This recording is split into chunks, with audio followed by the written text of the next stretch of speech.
Hello friends, मी आहे इंद्रप्रियाची mamma. आज तर स्वयंपाक करण्याचा मला इतका कंटाळा आला होता ना की विचारूच नका। आणि त्यातून ह्या मॅडम जाग्या होऊन बसल्या होत्या।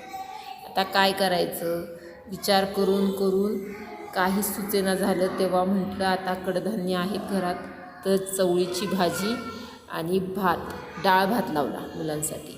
ज्यांच्या घरात लहान मुलं असतात ना त्यांना हा प्रश्न पहिले पडतो, कारण की मोठ्या माणसांना जे आवडतं ते लहान मुलांना आवडत नाही। त्यामुळं करावं तरी काय, आणि लहान मुलांना जे खातात ते मोठे खात नाहीत। आता काय करायचं, मग दोघांची सांगड घालत काहीतरी करावं लागते।